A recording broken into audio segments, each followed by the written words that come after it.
What happens when two of the most dominant fighters in recent UFC history are set on a collision course against each other? When the pound-for-pound number 1 and number 2 fighters enter into a state of controlled violence. When a place in history beckons for one, and a statement of historical intent awaits the other. At UFC 284, as Islam Makachev takes on Alexander Volkanovski, all these and many more questions are guaranteed to be answered.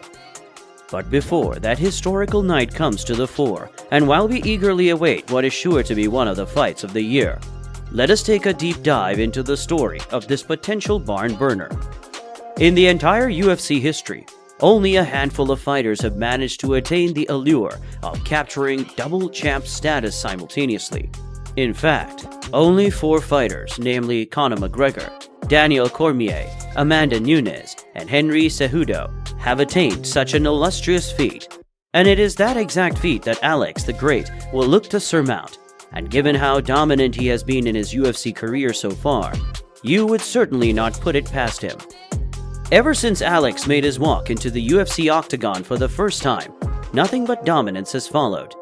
Time and time again, after being doubted in literally all of his fights, he has proven that he could very well go down as the greatest fighter to ever compete in the featherweight division, ahead of the likes of Max Holloway and Jose Aldo, both of whom he has recorded impressive victories over. But regardless of all his previous exploits, Alex the Great finally came into his own in 2022, at least in the eyes of many MMA fans. Prior to that, he was largely underrated, disrespected, and not given enough credit for his consistent, world-class performances within the octagon. But following a year that saw him demolish the Korean Zombie. In terms of the outfighting, Paul, right? The leg kicks, you know. Oh, Zombie. And it's not just that he's landing these punches so clean. It's safe to say Herb might jump in. Oh! That's it. That'll do it. And still the best featherweight in the world. And arch nemesis Max Holloway. What improvements have been made? What changes in strategies? Just too quick for him. Ooh, beautiful jab. Oh, good right hand by Volkanovski. Well, he just keeps getting better. That's the bottom line. He stung him with that left hand and a right. Outstanding start for the champion. En route to capturing the UFC Fighter of the Year award and claiming the pound-for-pound number 1 spot, the MMA world finally began to pay Volko his dues, now that he has lapped up the division with no clear contender in sight. An opportunity to write his name in the history books has finally opened up, and it is one that Volko is willing to grasp with both hands. But standing in his way is the last opponent that he would have picked on any given day. Ever since Khabib retired, the UFC lightweight division witnessed a sense of chaotic normalcy as Charles Oliveira continued to rally from dire positions to capture and retain the 155-pound belt. But there was always a narrative that even he wasn't the best fighter in the world.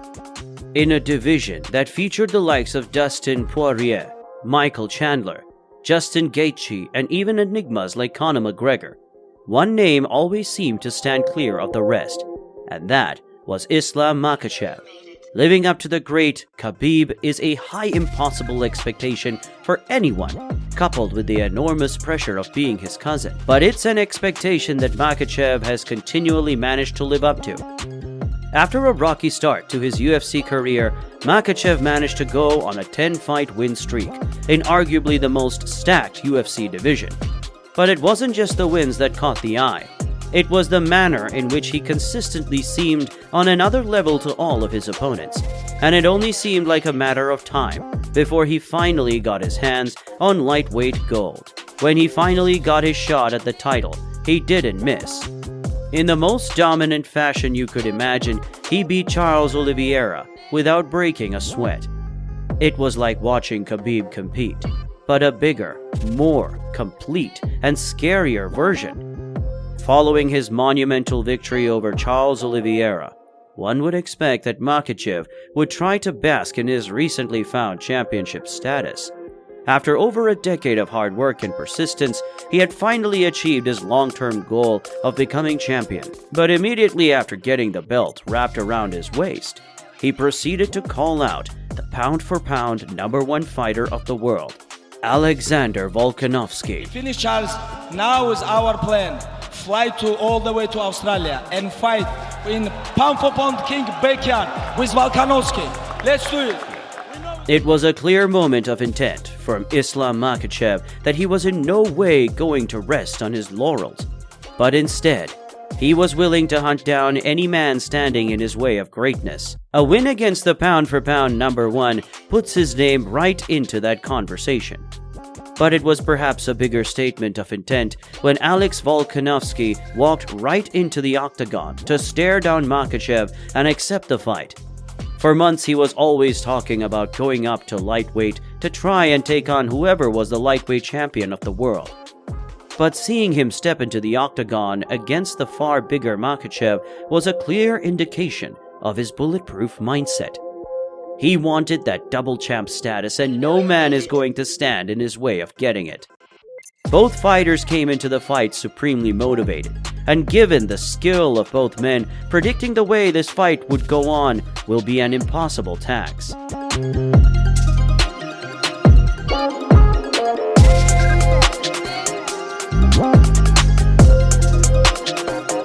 On the face of it, the obvious size discrepancy should tilt the fight heavily in favor of the Dagestan native.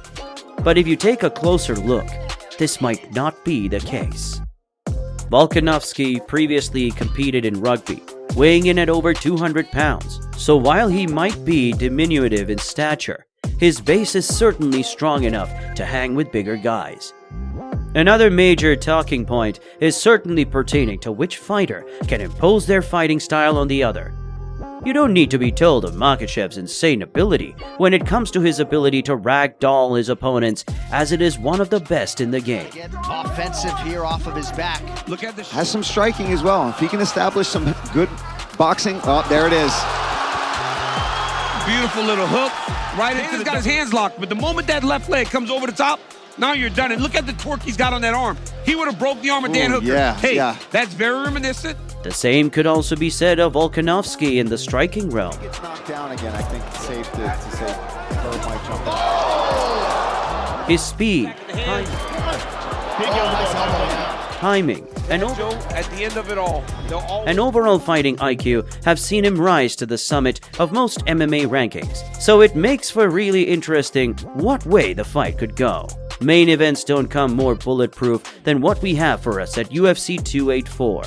Two of the absolute best in the game will go head-to-head in a fight that is sure to have major implications on MMA history. A win for Volkanovski as he enters an exclusive group of fighters to have won 2 UFC titles at the same time. And if Islam wins, we could very well witness a new reign of dominance over the lightweight division. Whatever way this fight may go is certainly anyone's guess.